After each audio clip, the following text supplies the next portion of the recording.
Everyone, what's happening? So, yeah, look, I've just got back from Porto. It's been a journey from hell. After all the flights were cancelled, but on my way back, I saw all this Hector Bellerin Arsenal Fan TV stuff kicking off, and while there's a little part of me that thinks, oh look, it's none of my business. It's none of my business what an Arsenal footballer thinks, or what Arsenal fans think, or what Robbie does with Arsenal Fan TV, you know. But equally, and I don't like the hyperbole of this, but as one of the people who was the founding fathers of Fan TV as a thing, we created the first fan channel, and I have my life vested in the long-term success of fan channels.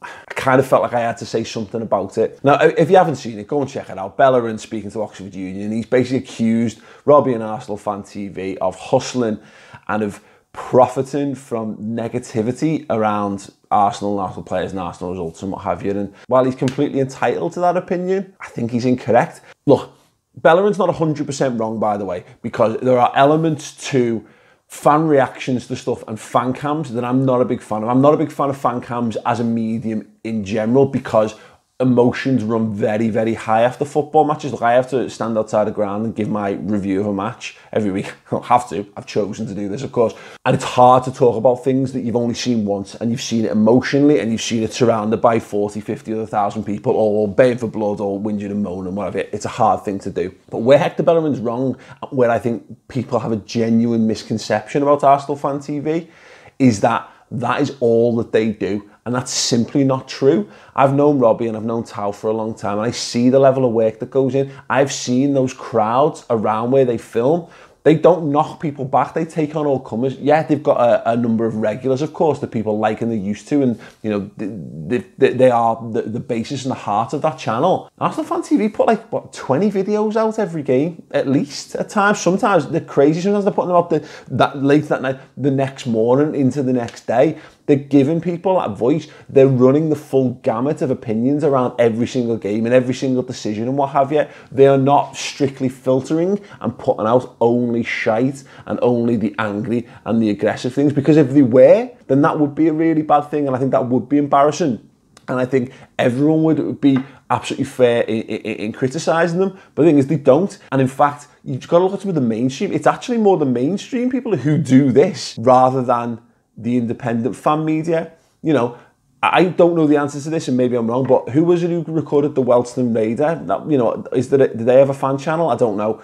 Who is it that when a guy phones up 909 and says clap out, who is it that clips that up and pushes that out there?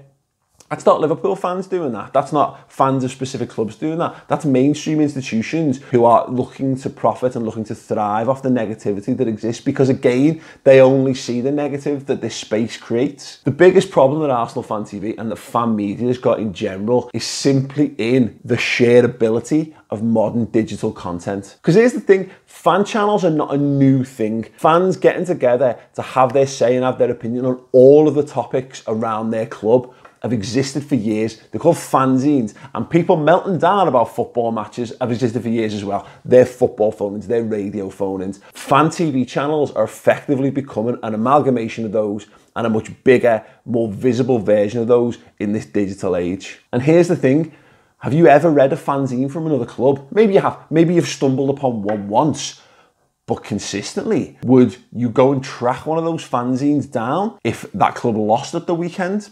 No, you wouldn't, would you? It's total bollocks. The problem Arsenal Fan TV have got, and the problem we face too, to some extent, is that people love misery and they love negative content, and it's become part of the football lexicon. It's become part of the weekend football experience now. And that's a credit to Arsenal Fan TV for the size and the achievement for two guys and what they've put in. But it's permeated into our news feeds. It's in front of our faces now, whether we like it or not. I sit in bars and pubs and restaurants in Liverpool and overhear conversations about Arsenal Fan TV. It's maddening. I wish people talk more about RevMed. I'm only messing. You know, I do. But that's the success of it. But it's also the real downside and the real potential long-term failure for it too. Listen, I've spoken at sports conferences on massive stages in front of representatives from football clubs at the Premier League, Serie A, the Bundesliga, the lower leagues in football. And the common thing I always get when we talk about Fan TV is, oh, Arsenal Fan TV. Oh, and there's a tone to the voice like, oh, no, we don't like a bit of that. And they say, well, look, That's not all Arsenal Fan TV is. I don't need to sit here and defend Arsenal Fan TV, by the way. I like Robbie. He is an acquaintance and he is a friend. Robbie is not in control of what goes viral. He puts out everyone's opinions regardless. He says, I'm going to stand here with a microphone, I'm going to interview you, and you're going to give me your opinions. And you know what? As long as you don't say something absolutely unforgivable, hideous, racist, sexist, homophobic, whatever, he will give you that airtime to go and get your opinion out there. Whether it's right or wrong, it's your opinion, you're entitled to it. Now, fans of other clubs are now onto this, they're now picking up on it, and it's become part of, look, have you said it before? I've said it. Arsenal Fan TV and chill. I don't really do it very often, but periodically I do. If I've finished doing our Liverpool content, or we've played the other day, and Arsenal have had a heavy defeat, I'll see one in my town, one will pop into Twitter, and I'll watch it. Occasionally I'll go over to YouTube and watch them too. And it's great. It's great fun. We love this stuff on the internet. We love people hurting themselves. We love people doing stupid things. I'm a massive fan of fails. I'm a massive fan of people falling off skateboards. I'm a massive fan of people who do parkour, smashing their faces in on concrete. The smug, agile, physically perfect specimens get what they deserve, don't they? But we love this, and that's not Robbie's fault. So yeah, look, if things are going viral, it's actually up to you. You're the ones who are making it viral. If you don't like it, but you're watching it, you're making it viral. Robbie's just going out there, he's putting the mic in front of people's faces and he's putting those opinions out there. If the positive ones go viral, then the positive ones go viral. The problem is, it's harder to make positive things go viral. Look, but these negative things don't just happen in the modern media.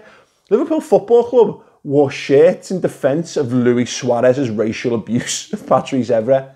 That's a football club. That's a football club with an army of lawyers and a team of PR people.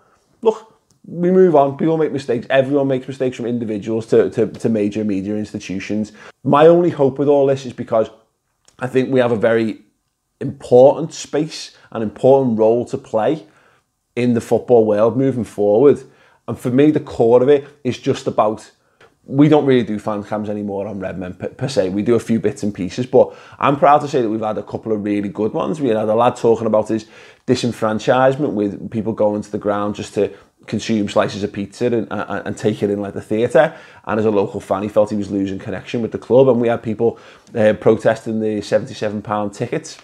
We covered the protests and the walkout on 77 minutes. Great. But on the flip side of that, we had Chelsea Rent Boys, you know, something that, with the wonderful gift of hindsight and a little bit more intelligence on my part, never would have seen the light of day, but it was out there, it was a mistake. It's gone mega viral. I've tried and still do to this day everything in my power to see that deleted from the internet.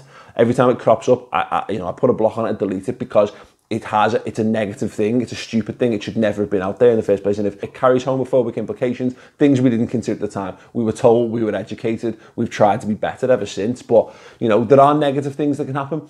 Getting together with people that you like to talk about the football and give the football the coverage that it's not getting on Sky Sports, that it's not getting on BBC, that it's not getting on BT. That's why I set fan channels up. That's where the genesis of fan channels are.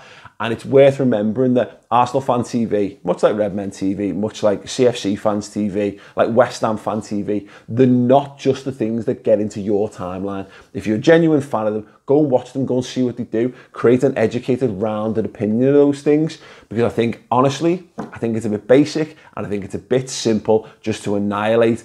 Just use Arsenal Fan TV, West Ham Fan TV have had it similar, or us in the past, just to use those worst cases as a stick with which to beat everything they do. These channels have a very important role to play, I think, going forward. We can travel the world, we can get together, we can cover singing songs, we can embrace global fan bases because of this media. I wouldn't like to see it drag through the mud, because every now and again, a few lads say a few naughty words on camera outside of a football ground. It's not all that Fan TV is. It's not all Redmen is. It's not all that Arsenal Fan TV is. It's not all of the channels within the Ball Street network, the channels that were once in the Fremantle network as well. No, they offer far more, and they've got a far brighter and more substantial future to come. But it's just my opinion, for what it's worth. And listen, if you've got any thoughts on anything I discuss on these, please do leave them in the comments below. Drop a like on the video if you agree with me. If you disagree with me, drop a like on the video. Thank you everyone for subscribing. Click me face if you want to subscribe for more. Nice one.